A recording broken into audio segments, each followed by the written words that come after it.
안녕하세요. 국방 커뮤니케이터 최윤혁입니다.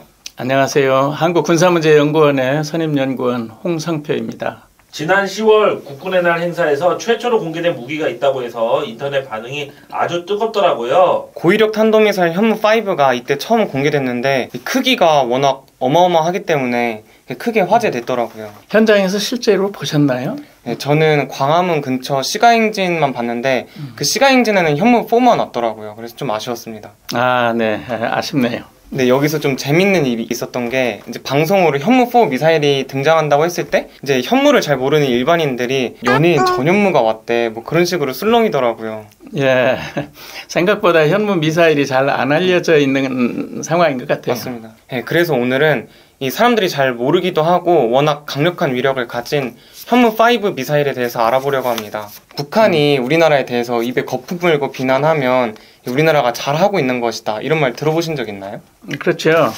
그것은 북한 당국이 상당히 자극을 받았다는 의미니까요. 이번에 우리나라가 이 현무5 미사일을 공개하니까 김정은 동생이죠. 그 김여정이 이 쓸모없이 몸집만 잔뜩 키운 무기라고 해서 이 비핵 국가의 숙명적인 힘의 열쇠를 극복하지 못했다 그렇게 헐뜯더라고요. 사실 쓸모없이 몸짓을 키운 건 북한이잖아요. 네, 그렇죠. 김여정이 이 현무5를 실은 그 테리라고 하죠. 그 이동식 발사대가 기형 달구지라고 표현을 했더라고요. 네, 북한이 저급한 표현까지 쓰면서 조롱하는 걸 보니까 얼마나 북한에게 자극을 줬는지 좀 알 수 있을 것 같습니다. 그렇죠. 북한이 이렇게까지 비난하는 이유가 이 현무5의 그 탄두 중량 무게가 아마 세계 최고 수준이어서 좀 겁을 먹었기 때문에 오히려 이렇게 발끈하는 것 같습니다.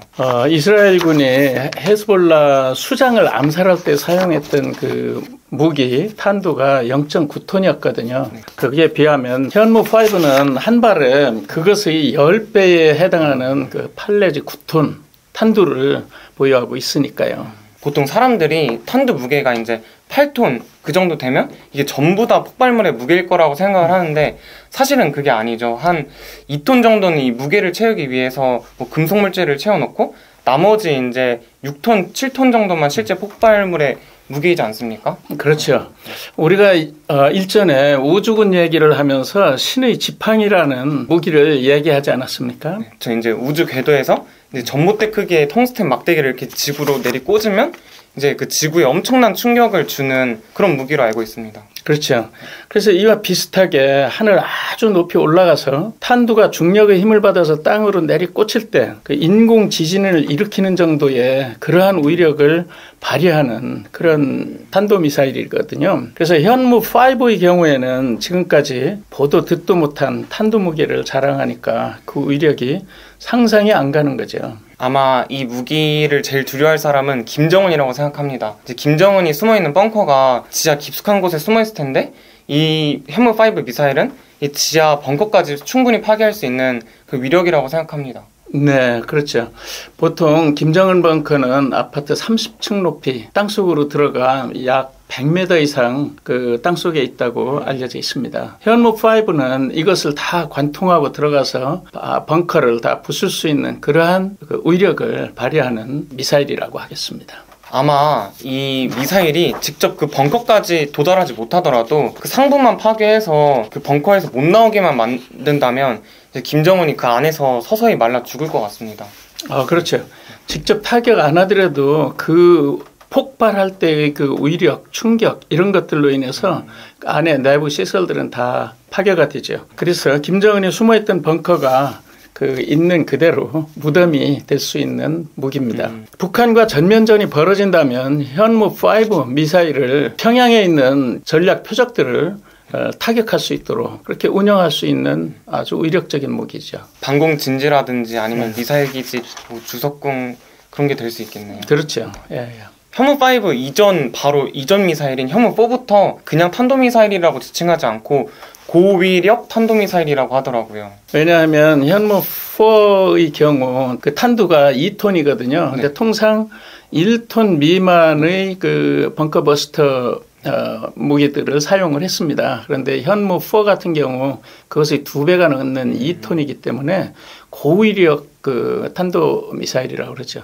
그런데 이 현무5는 그거의 4배 이상 8톤에서 9톤 정도의 탄도를 탑재하고 가니까 초고위력 미사일이다 이렇게 말할 수 있겠습니다. 이 현무5 미사일 못지않게 그 화제가 된 게 바퀴가 이제 18개나 달린 그 이동식 발사대 텔입니다. 그렇죠. 저도 생중계로 그것을 봤을 때 깜짝 놀랐습니다. 바퀴 18개는 물론이거니와 그 무게도 엄청나고 길이가 20m에 달하거든요. 그 무게는 뭐 탄두까지 다 합쳤고 탑재 차량까지 다 합치면 36톤을 나간다 그러니까 우리의 상상을 초월할 정도의 초고위력 그 무기라고 하겠습니다. 그 무게를 다 감당하려고 바퀴를 18개나 달았는데 생중계를 보다가 놀란 장면이 이 텔이 이렇게 정상적으로 직선으로 가다가 이 바퀴만 돌려서 대각선으로 이렇게 나가는 측면기동 기술도 있더라고요. 예, 저도 그거 봤습니다. 네. 왜냐하면 이게 20m이다 보니까 커브를 틀며 다니기에는 굉장히 제한을 많이 받잖아요. 네. 그러니까 바퀴 자체를 방향을 이렇게 각도 있게 바꿔서 이동하도록 그렇게 만들어서 운용을 하고 있습니다.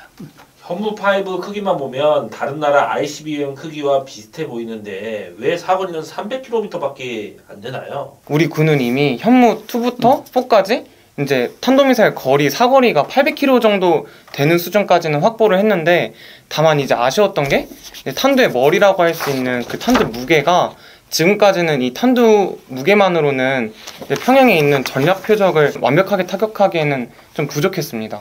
보통 미사일은 탄두와 그 몸체 이렇게 구분이 되거든요. 그래서 미사일의 맨 앞부분에 있는 것이 탄두고 그것이 이제 파괴력을 발휘하는 부분이죠. 그리고 다음은 발사와 비행, 그 표적까지 비행을 위한 장비들이고 그렇죠. 근데 이 현무5가 탄두 무게가 이제 9톤이나 되니까 이 사거리가 300km밖에 안 돼요. 그래서 이게 북한 전역을 노린 게 아니라 이제 오로지 평양만을 노린, 평양에 있는 전략 표적만을 노린 그런 무기인 것 같습니다. 예. 왜냐하면은 그 미사일은 이 미사일 자체의 무게와 또 비행할 수 있는 그 사정거리가 그 반비례 관계거든요. 그래서 탄두를 키우면 사거리가 줄고 탄두를 줄이면 사거리를 늘릴 수 있거든요. 그래서 현무5 같은 경우 8내지 9톤이고 사거리는 300km로 이렇게 돼 있지만 탄두 무게를 조정하면 그만큼 사거리를 증가시킬 수 있는 거죠. 그래서 예를 들면 300km 넘는 표적을 공격할 때는 탄두를 조금 줄여서 운영하면 됩니다. 방금 박사님이 말씀하신 게 이제 트레이드 오프라고 하잖아요. 그래서 만약에 이제 탄두 무게를 뭐 최소한으로 줄인다 치면 이제 탄두5 미사일 그대로 사거리가 한 5,000km 정도로 증가한다고 알려져 있는데 이러면 이제 북한뿐만 아니라 중국이나 러시아라든지까지 함께 견제할 수 있는 그런 역할도 할 것 같습니다. 그렇죠. 그게 이제 억지력을 그만큼 증가시키는 작용을 하잖아요. 우리도 주변국들의 전략 중심까지 공격할 수 있는 능력을 보유하고 있다 하는 의미가 되니까. 네. 저는 이 사거리 늘리는 게 충분히 가능하다고 생각하는 게 이제 사거리가 14,000km로 알려진 그 미국 ICBM 미니트맨 3가 현무5의 무게와 비슷하다고 합니다. 네, 그것이 꼭 이제 뭐 이렇게 비례 관계 이렇게 말할 수는 없지요. 왜냐하면 연료나 또 기술적인 뭐 이런 것들에 조금 차이가 있기 때문에 그렇지만 현무5의 사거리를 늘리기 위해서 탄두를 조정한다 그러면 뭐 우리가 생각하는 IRBM 중거리 탄도 미사일 정도까지는 능력을 충분히 발휘할 수 있을 것으로 그렇게 추정합니다. 현무5 위력이 전술 핵무기급이라고 많이 홍보하던데 실제 핵무기 정도의 위력일까요?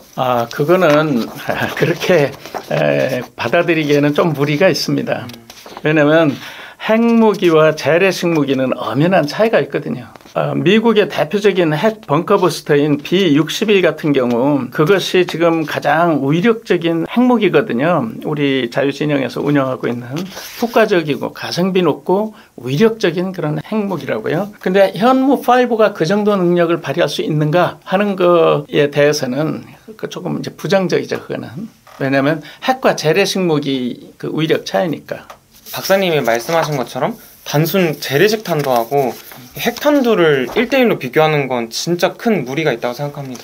미국 랜드 연구소의 브루스 베넷 박사님이 그동안의 연구에서 도출해낸 결과를 보면 우리 현무 5에 대해서 재래식 무기로는 그보다 더할 수 없이 훌륭한 폭발력을 가진 미사일이죠. 그렇지만 그것을 전술 핵무기 위력과 비교한다 그러면 약 0.001% 정도의 위력을 발휘한다. 그렇게 추산이 됐습니다. 미국 랜드 연구소에서 산정해낸 값이니까 상당히 신뢰도가 있는 거죠. 1000분의 1 수준밖에 안 되네요. 예. 정리를 한번 해보자면 현무5는 지하 갱도나 벙커를 파괴하기 위한 용도지 넓은 지역의 면적을 타격하는 용도는 아닌 것 같아요. 네네. 그래서 현무5 같은 경우는 이제 다탄두 탑재도 가능하도록 이렇게 설계가 돼 있습니다. 그래서 다탄두를 탑재할 경우에는 그 다탄두들이 동시에 여러 표적들을 공격할 수 있기 때문에 상당히 넓은 지역을 표적으로 삼아서 공격할 수 있는 그런 능력을 발휘한다고 하겠습니다. 다탄두라고 하면 미사일이 올라갈 때까지 이렇게 함께 올라가다가 대기권 밖에서 여러 갈래로 쪼개져서 날아가는 거기 때문에 위력은 좀 분산되지만 이게 요격하기에는 더 힘들 것 같습니다. 그렇죠. 탄두가 여러 개로 분산돼서 공격 표적을 찾아가는 것이기 때문에 그것을 효과적으로 요격하기는 어렵죠. 그것은 우리가 불꽃놀이를 비교하면은 좋은 예가 될 수 있습니다. 불꽃놀이 할 적에 처음에는 하나의 불덩어리가 올라가지만 위에 올라가서는 여러 개로 퍼지잖아요. 네. 다탄두라는 것은 그렇게까지 많은 탄두는 아니지만 그래도 10개 내외의 탄두 그 정도니까 5개에서 10개 정도의 탄두라 하더라도 엄청난 거죠. 그것을 방어하는 입장에서 보면 상당히 힘든 상황이라고 하겠습니다. 한국형 삼축체계라 해서 북한의 공격을 막는 우리 군의 이게 3가지 축이 있는데 거기서 현무5가 큰 역할을 할 것 같습니다. 네네. 그래서 북한이 공격을 해서 우리가 피해를 입을 경우 대량으로 응징보복하는 개념 KMPR이라고 그러죠. 네. Korea Massive Punishment Retaliation 이렇게 얘기합니다. 그 계획을 수립해 놓고 있는데 이 현무5는 그러한 목적으로 사용되기에 적합한 무기다. 이렇게 평가들 하고 있습니다. 지금 이제 언론에는 현무5까지 이제 개발이 완료되고 공개가 됐는데 아마 지금 이제 보이지 않는 곳에서는 현무6나 7, 더 나가서 8까지 개발되고 있을 것 같아요. 앞으로도 이런 것들이 잘 개발돼서 우리나라를 수호하는 정말 그런 무기가 됐으면 좋겠습니다. 네네. 이 현무 미사일의 이름으로 붙여진 이 현무라는 게 원래 북방을 지키는 신을 의미합니다. 그래서 이 미사일의 이름 뜻처럼 정말 대한민국의 북쪽을 잘 수호해줬으면 좋겠습니다. 오늘 영상 여기서 마무리하겠습니다. 흥미롭고 재밌는 콘텐츠 많이 준비 중이니까요. 꼭 구독과 좋아요 부탁드립니다. 감사합니다.